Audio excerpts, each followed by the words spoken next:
Hey everybody, and welcome for the January's top 9 of the month. Now you might be asking yourself, oh geez, did she say the wrong month? No, I didn't. This is for me February 28th, so the last day of February, and I've yet to get my top 9 for the month of January recorded. Now the reason for that is I had given my notice at the pharmacies where I was working, so I was running 3 pharmacies, and I gave my notice there, and I spent a month, I give a month notice, and I spent a month putting procedures together. I put a binder full, and then getting ready for the new job. So I've been doing the new job now, working from home, remote, so that's been going really good so far. But there's just so much going on that I just did not take the time to get this video done. So better late than never. And then in the next few days here, I'll have to start working on the February top 9 of the month. So before we get to that one, let's look at January.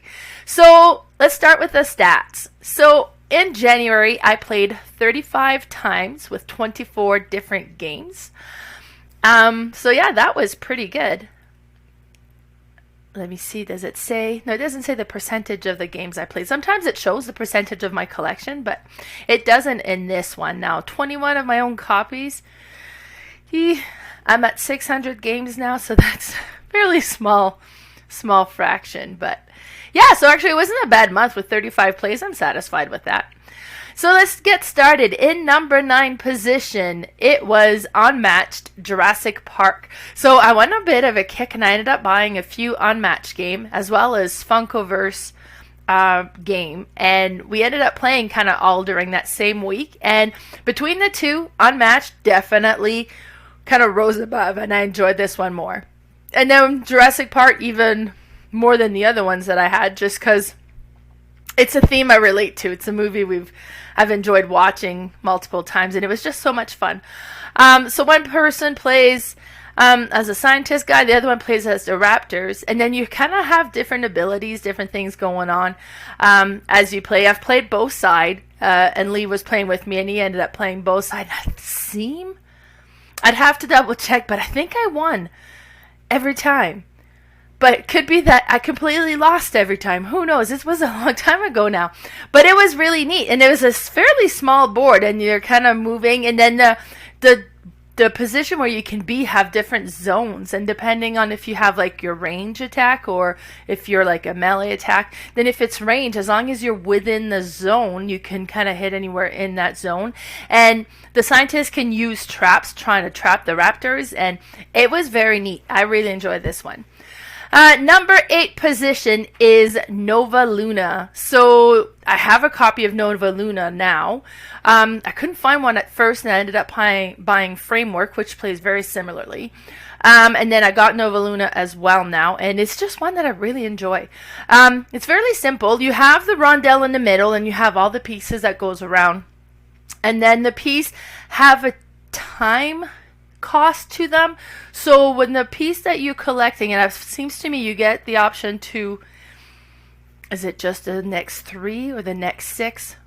Anyways, I can't quite remember if you have access to all of them or just the next 3 or the next 6 pieces that are ahead.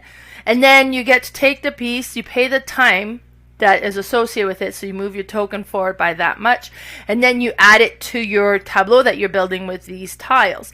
And the tiles have a color assigned to them, and on them there will be little circles that'll have little colored dots in the circle, and that's the contract that you're trying to accomplish. So if you look at one and it shows like the number 5 there, it has 3 turquoise dots inside the tile, the blue tile. Well, right now that blue tile is touching 2, so 2 of those dots have been attained.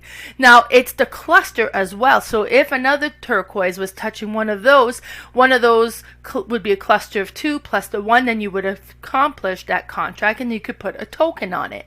And this is a race game, so the first player to get rid of all of their token and having built this map and would win the game. And then it's whoever's in the last position that gets to go next. So having pieces that don't have a high time value to it, it's kind of more beneficial because you'd be more likely to get either take a second turn right away or for your turn to come along sooner. It's really neat. I really enjoy this one. It plays very similar to Framework as well, and I enjoy Framework also. Just enough of a difference that kind of gives it a slightly different spin to it, but really enjoyed Nova Luna. Now, in number 7 position for the month of January is Star Wars Imperial Assault. So, this was... You know what? This wasn't even, like, it was a whim purchase, but it wasn't even from me. Like, we were at the store, and then we're looking at these different game I was looking at buying, and I ended up playing Mutt, purchasing Mutt. Was it Uncle Beck's Mutts? Nuts for Mutts, I think it's what it's called. I haven't even played it yet, but I bought that one, and then Lee was there with me, and he's like, oh, well, what about this Star Wars game? And I was like, yeah, that's a pricey game, and he's like, eh. So, big Star Wars fan, and so we ended up purchasing it, and I didn't, like, I had heard good things about it, but I hadn't really played it, and I really did enjoy this. So, me and Lee have been playing Jaws of the Lion, and it has a similar feel to it, because you do build your map, you have your characters on the board, and you're moving them around, but one player will play as... was it the Imperials, and then the other one as the Rebels, and you're kind of going through this scenario. Now, I'm fairly certain we've played this wrong, so I need to kind of review the rules, and then, because it seemed very unlikely that the scenario played, the Rebel would win at all. I don't know how we could have changed it to make it into a win. It just seemed like a guaranteed loss, or we just played that badly. So, and it was just a tutorial scenario. We wanted to learn the game, but I did enjoy the whole setup, the whole aspect, the way that it looks. And apparently I forgot to take pictures when we did that, so that's why I'm using this picture now. In number 6 position is Summer Camp. I purchased this one at Walmart. I think it was $30, around the $30. Somebody had posted on one of the Facebook groups that their Walmart anyways had it down to $19, so that'd be worth looking into. And with this one, so I had heard interesting things about it, and it's by Phil Walker Harding, so that alone kind of piqued my interest, and I wanted to give it a try. I figured it was worth trying out. And then I ended up playing it with my stepdaughter Lily, and I really did like it. And then we played it again with her and her dad Lee. So, and it's neat. So this is a deck building game, and you have your basic card, and you have free time and lights out. Now, the lights out doesn't have any special action, but every card can be spent for energy, and the energy is how you would purchase new cards. And in this game, you have 3 sections that you would have, and depending each game, you can switch up which deck or card you would bring out, so it kind of has replayability in that way. We ended up playing with the ones they were recommending, and I'm trying to remember, it was like the kitchen chores, and then there was the swimming, and I forget what the third one was, but there's like a gaming one, there's a arts and craft one, and like there's different deck of cards that you can bring into the game, and then you have your basic ones that's always out as well. And then you have your little workers, and the way that it works is you'll be purchasing new cards, and some of them actually allows you to move your character along its path. And you're at a summer camp, and you're trying to collect badges. And when you move along the path, if all your characters pass the first bridge, so in all 3 rows you've passed the first bridge, you gain that first badge.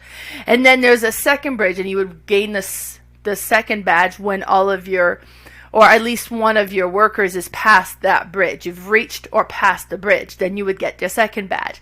And if you get all the way to the end on one path, you would get the badge for that. And then what's interesting too is the first player to get the badge gets a higher valued badge. So there is a race aspect to it. You're trying to get there first so you can get the higher valued badge. Now you could concentrate on one path and get all the way at the end, get that badge, and not even get your first bridge badge. That's possible as well, but it was neat. It's straightforward. It's very simple to learn, very simple to teach, and very simple to play, but it was interesting, and you had kind of interesting decisions, and it was a fun game. And quick, like it says on there, I'll go back here, what did it say? 30 to 45 minutes, and for as involved as the game is, 30 to 45 minutes is a quick game, and it was really neat. So, because it's one that's easy to get to the table, and it's one that's easy to bring to pretty much any audience. Now, in number 5 position is Scout. So, I had played Scout a long time ago. I say a long time ago, maybe like a year ago. And it was the, I can't remember the first publisher that had done it. And now Oink Game has published it as well. And this is a copy that I had. And actually, my friend went to Essen, and he asked if he could bring me something back, and I felt bad asking for anything, so I was like, well, if you see Scout, they're very small, so that would be lovely. So he ended up grabbing Scout for me, and I finally have played it since. So it took me a little while to get it to the table, and then we've played it, and then I've played it multiple times. So I went to a few gaming events. And played it at every gaming event I went to, and it's just such a satisfying game. Now, I have the game Dealt, which has a very similar feel to it, but so with Scout, you have your deck of cards, and like you see, you the big number is on the top, and there's a little number kind of just below. And when you first get your hand, you get to decide, do you want to play them in this order, or do you want to flip your deck over and play it with the other set of numbers, because there's 2 sets of numbers. With Scout, you cannot sort your cards. They are in the order that they are. And then you would play, if you're going to play a run, they have to be in consecutive order, but whether it's 5, 4, 3, or 3, 4, 5 is fine, as long as they're in that order, and they have to all be next to each other. You can't move things around. So be like, okay, well, I'll grab this and I'll play that. And then somebody could play 3 of a kind, and that would beat my run of 3, or they could play a run of 4, or they could play a run of 3 that is higher than the run that I have. Or anything that you could play that's 1 card higher beats it, or so it's interesting. Then if they can't beat it, then they can scout, and what that means is they can come to the cards I have played and take one on the either end. You can't grab the ones in the middle, but you can take one from either end and says, okay, well, so in this case, I would have 4, 5, 6. Let's say that's what I played. So then they would have the option of grabbing the 4 or the 6. Now, the 4 could also be a 6, and the 6 could also be a 7. And when you scout, you can put it anywhere in your hand, and you can put it in any direction, whatever suits you best. Then you would put in that. But because they scouted, I would get a point for them taking one of the cards I had played. Now, if they were able to beat my cards, they would have taken all the cards I had on the table, put them face down in front of them, and now that's all worth 1 point. So for the next player, they didn't do that in this case. They ended up scouting, and they didn't play on that. So then the next player gets to go. Now, instead of a run of 3, there's a run of 2 to beat here. So it's easier to beat, so more likely that they would play something and then grab my 2 cards, put them face down in front of them, and it keeps going. So it keeps going until either the gameplay gets all the way back in front of the person who had played the set of cards. If these cards don't get beat and it comes right back to them, then at that point the round ends.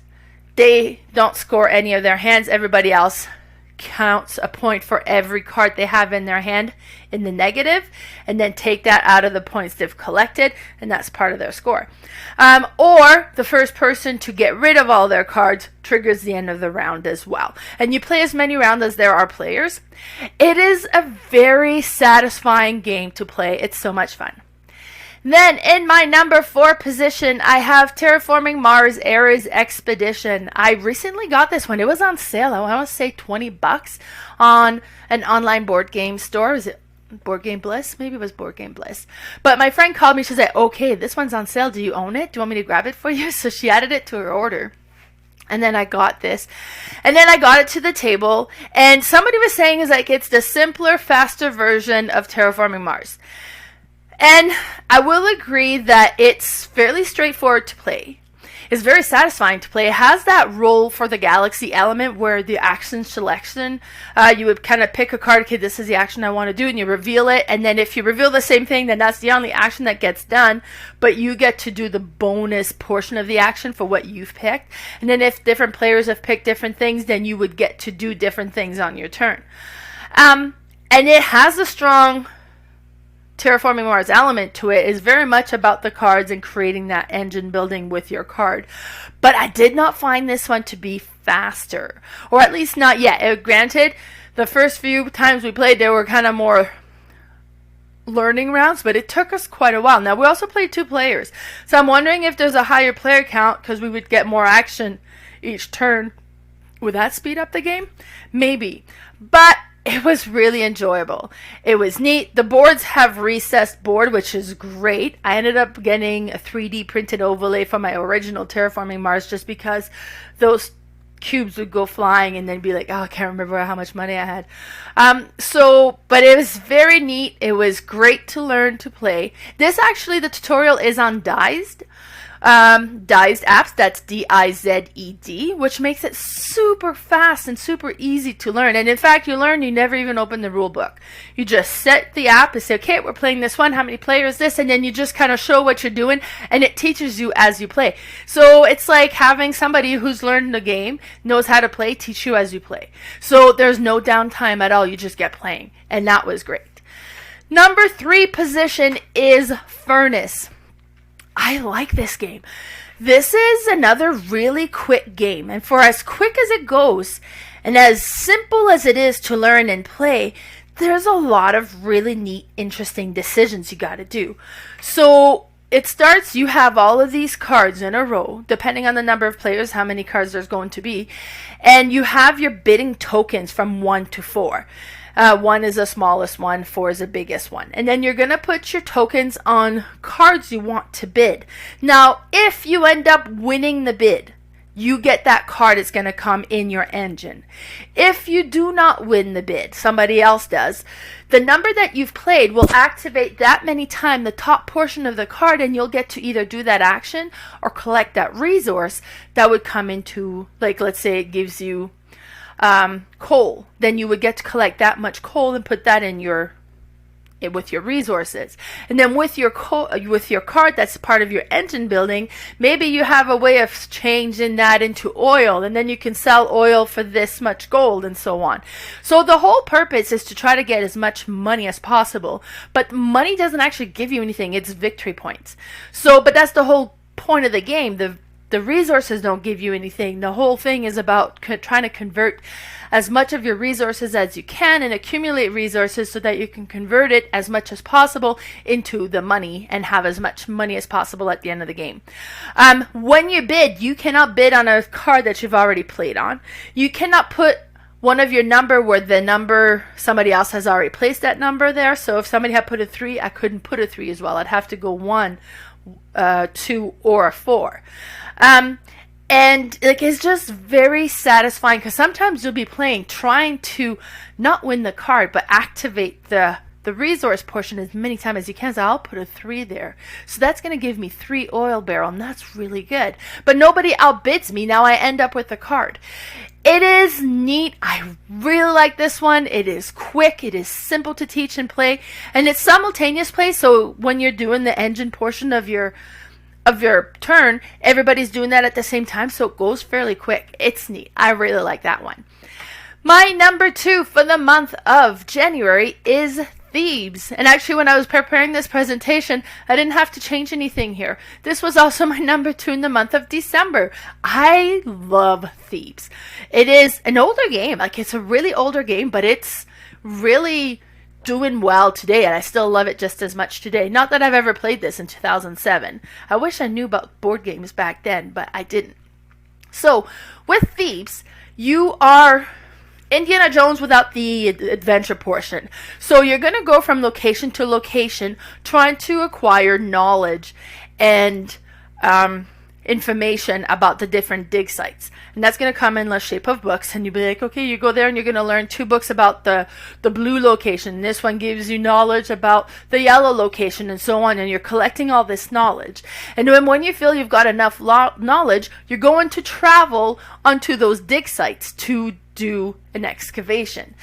Now, every time you travel from city to city, 1 week goes by. And then the further you travel, the more time goes by, and then you kind of move your token that much time on the time track. And it's interesting because it's whoever's in the last position gets to go next. So if you spent a lot of time, it's like, okay, well, I'm going to travel 3 weeks to make it to Moscow. And while I'm there, I'm going to learn this knowledge, which is 2 books on the blue location. That's going to take 4 weeks to learn. So then you add another 4 weeks. So now you've had 7 weeks. So you've kind of moved way ahead. And then while the person behind you, whose turn it is because they're behind you, might do little action, so they get to do multiple action before it's your turn again. Then when you get to the dig site, and you can only dig on a dig site once per year, and you're going to go around the board multiple times. Each time around the board is 1 year. And when you get to the dig site, you can only dig there once per year because you only have a permit once a year. You're going to take this dial, and you're going to go to spin the dial to how much knowledge you have. So it's like, okay, well, I have 6 knowledge here, so you would go to the 6. And then it's going to have the amount of time you're going to spend there. The longer you stay, the more you can dig up, so the more you're going to pull out of the bag. Each location has their own drawback. And in there, you have little tokens that's either sand, there's nothing on it, or there's artifacts. And the whole point is to try to accumulate these artifacts. So you would, okay, well, I'm at 6 knowledge. I'm going to stay here for 5 weeks. So that means you're going to spend 11 weeks just being on that dig site plus the travel. So that means I can pull 4 tokens out of this bag. So you pull 4 tokens.